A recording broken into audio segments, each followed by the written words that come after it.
Before watching the video, don't forget to subscribe the channel and enable bell notification to never miss an update from us. Hello everyone, this is Ashima, and in this video we'll be talking about stepping stones for privatization of banks. Now, we've already heard a lot of news events going in and around. We have already made a video where we had discussed about the privatization of banks and the steps government is going to take. What are the major decisions? Now, when a major decision has been taken, a goal has been set, then there have to be certain stepping stones that which are going to be followed for reaching that goal, right? So for that purpose, reaching that goal, the ultimate goal, government is taking small steps in the direction of that. So I'll be talking about a recent step that has been taken and what is it going, how is it going to impact on the lives of students and especially those who are preparing for banking examinations on general, right? So this video is going to be bilingual. इस video के अंदर ऐसा explanation है कि ये हिंदी वालों के लिए, इंग्लिश वालों के लिए, सबके लिए इक्वल एक्सप्लेनेशन है. So be tuned to the video and do like the video, share the video and subscribe to the channel for more such updates. Now, what are the stepping stones and what is the ultimate goal? Now, in the presentation of the budget, the Finance Minister of India had stated that they are going to carry out certain disinvestment policy. Right? They are going to carry out certain disinvestment in public sector banks so that they can generate a certain amount, about 1.7 lakh crores, and that amount can be invested to other schemes where the government feels that it is required. Right? This was what the whole picture was of the picture that was presented. Right?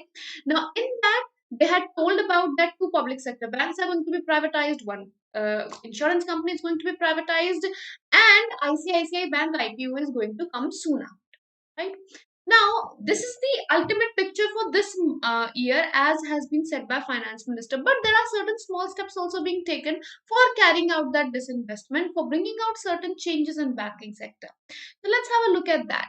So what was a recent news event that we are going to talk about? That is that Finance Minister has announced all private banks to participate in government business. And there was an embargo earlier that there are only certain limitations, only certain big private banks can participate in that, or only they can carry out. But now it has been lifted to and it has been applied to everyone. All private sector banks can invest and conduct government business in these banks. So, what exactly does it mean? What kind of business are we talking about over here? That is, that finance minister has allowed recently in a tweet, she had said that all private sector banks will be allowed to conduct government related banking transactions. And which transactions are we talking about here? We are talking about taxes, we are talking about pensions. So just like in various government schemes, there are certain implementing agencies that are allowed. Like for PM Swanidhi, we have a SIDBI Bank, which is conducting all the financial matters of that particular scheme. Something like that for taxation and pension management. Now, government has allowed all private sector banks to be involved. Why have they done that? Earlier it was only certain big companies. Now it has been lifted to all the companies. Why has that happened? The idea is to bring in more and more competition so that better services can be given. Because in the last video, if you have seen, when we were talking about privatization of banks, the positive points of privatization involve that private sector banks are better at delivering services. Right? They when there's a competition in the market, private sector banks compete to be the first, to be the best.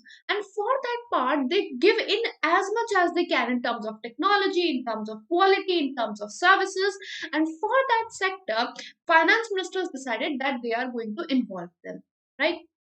So how is that going to help? It is going to help in raising the customer quality standards that are being received by the customers. Right? That is what the idea is.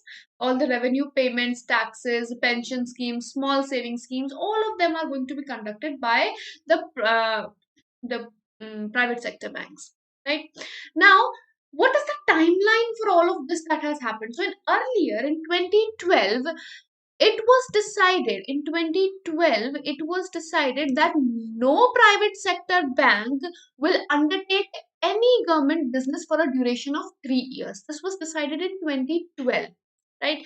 Then in 2015, after 2012, when all were banned, after that in 2015 what happened was that government continued with embargo and allowed certain private sector banks to be involved in that movement. Now, that cap, who was going to decide which private sector banks? That was the RBI that was going to decide that, right? Under the RBI Act 1934, RBI had been given the powers. Now those powers have been lifted and for everyone, right? So how is it going to impact in general? Now, when certain sectors, certain work has been taken load off from public sector banks, definitely there is going to be certain impact on the employment procedure as well.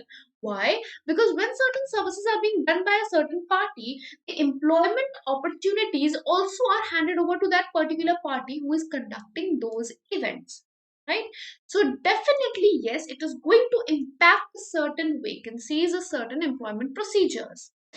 So what should we do then? There are certain you all are preparing for banking examinations. You all are looking forward to participating to being an employee in a public sector bank.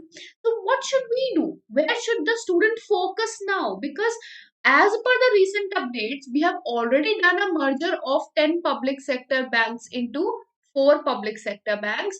Earlier, 3 public sector banks were merged into 1 public sector bank, and now the total number of public sector banks are already very low. And out of that, then again 2 more are going to be privatized, except IDBI. That is, IDBI is also going to be privatized, and 2 other are going to be privatized. So definitely it is going to impact a lot of events, right? But there is always a silver lining. That is that we currently have those vacancies. We currently have a certain banks which you can stand on those stones and say that yes, this is a stable stone. And what is that? That is the State Bank of India. Now, why can we say that State Bank of India is one of those which is going to be the least impacted out of this? That is because this bank is a domestic systemically important bank, DSIB, domestically systemical important bank, that is too big to fail. Now, under this too big to fail banks, we have 3 banks which have been identified by RBI, 2 of which are private sector banks, HDFC and ICICI Bank. But SBI is also in that segment, and SBI is one of those banks which is going to be kept by government in a maximum area, because government needs certain banks for its scheme implementation also. Because in private sector banks, you cannot force them to take over certain scheme or do a certain scheme or carry out that particular scheme to be or enrich the quality as per the government's requirements. So for that purpose, SBI is being considered as one of those banks which is already domestically systemical important bank or too big to fail bank, and is going to be a stepping stone for government. So all those who are getting an opportunity for setting up in the State Bank of India should not lose that opportunity. Why? Because when you are on a stepping stones, you're always wondering which stone should you step up on, that you can remain stable and you can go ahead, right? So when you are standing on a stable stone, that ensures that you are getting that stability you are looking for. So rather than dwindling here and there, looking out for more news events on what is happening, focus on where the opportunities are lying and are there for you to step up on, right? So whatever vacancies are coming up, begin your preparations, tighten up your seat belts, and begin this preparation with as much zeal as possible, because this is an opportunity for you. As of now, we do not have any idea about when a CET is going to start, right? We have no idea as of now. It may begin by next year, but still there is nothing, no official statement regarding that. So we have these vacancies of SBI which are coming up. We have those of IBPS that are coming up. Grab them before you lose that particular chance, right? So tighten up seatbelts, begin your preparation, start exploring the study material, start looking for mock tests and better quality study material. As you can see on Entri app also, we have various videos which are made, topic oriented videos that are there. mock tests that are there. There are lots of stuffs available on Entri app also, and in various languages that is going to be available. So take that facility in your hands, grab those facilities and use those facilities in your favor, so that you can go ahead and crack that exam you have been aiming at. This is the time now, right?